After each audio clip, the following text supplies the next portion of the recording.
ఈరోజు వెలువడిన ఢిల్లీ అసెంబ్లీ ఎన్నికల ఫలితాలను చూసిన తర్వాత 1-2 రాష్ట్రాలలో గెలిచి ముఖ్యమంత్రులుగా చేస్తున్న నాయకులు కొన్ని విషయాలు గమనించాలి. అవేంటంటే, నెంబర్ 1, 2 సార్లు ఒక రాష్ట్రంలో గెలిచి ముఖ్యమంత్రి అయిన వెంటనే ఇక ఢిల్లీలోని ప్రధానమంత్రి పీఠం అధిరోహించడం చాలా సులువు అని భ్రమలో ఉండడం. గత 5 లేదా 10 సంవత్సరాలలో మేము మా రాష్ట్రంలో అమలు చేసిన పథకాలు లేదా అనుసరించిన విధానాలు దేశమంతటా ఆమోదయోగ్యం అవుతాయి అని అనుకోవడం. ఇక ప్రధానమంత్రి అయి దేశాన్ని ఏలడం చాలా సులువు అని భావించడం.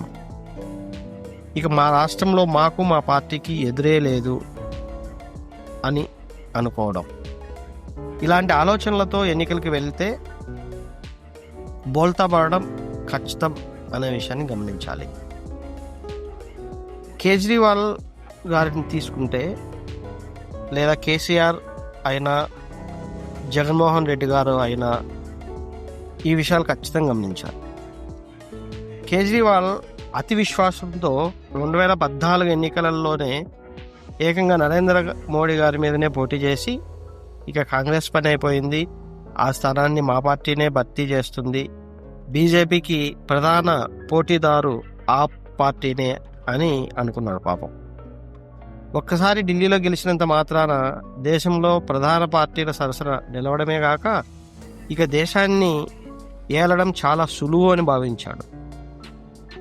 ఆ అతి విశ్వాసమే నేటికి కొనసాగుతూ ఉండి ఇటీవల ఎన్నికలలో ఏ పార్టీతోని కలవకుండా ఒంటరిగా పోటీ చేసి చివరికి తాను ఓడిపోయి పార్టీని కూడా ముంచేశాడు.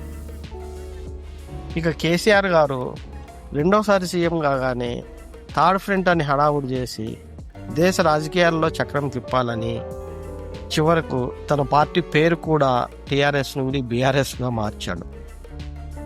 మహారాష్ట్ర, ఆంధ్రప్రదేశ్, కర్ణాటక లాంటి రాష్ట్రాలలో అనేక మంది మాకు పోటీ చేసి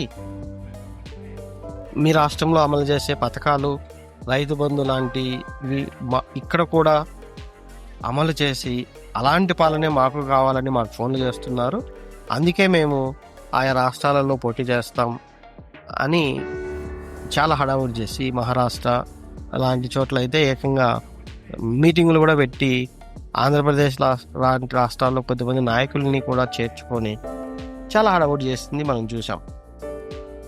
చివరికి అసెంబ్లీ ఎన్నికలలో ఘోరంగా ఓడిపోవడమే కాక తదుపరి జరిగినటువంటి లోక్సభ ఎన్నికలలో కనీసం ఖాతా కూడా తెలవలేక చతికిల పడ్డాడు.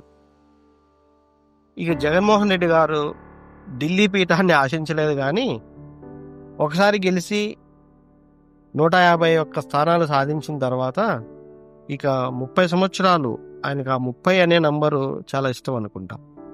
నేనే మా పార్టీనే ఆంధ్రప్రదేశ్ను పరిపాలిస్తుందని భావించి గత ఎన్నికలకు ముందు వైనాట్ 175 అని బటన్ నొక్కడమే సీఎం పని కాబట్టి దాన్ని నేను సమర్థవంతంగా అమలు చేశాను కాబట్టి ఖచ్చితంగా మేము గెలుస్తాం అని వైనాట్ 175 నినాదం అందుకొని చివరికి 11 స్థానాలతో ప్రతిపక్ష హోదా కూడా పొందలేకపోయారు.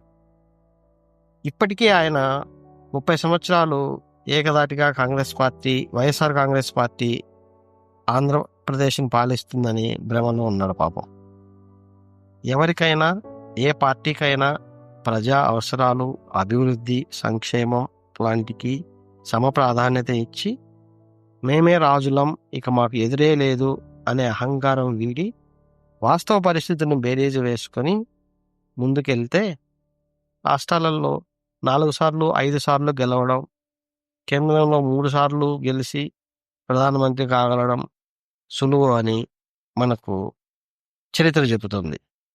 అంతేగాని మాకు ఎదురు లేదు, మేమే గొప్ప అని అనుకుంటే ప్రజలు ఇంటికి పంపుతారనే విషయాన్ని గ్రహించాలి.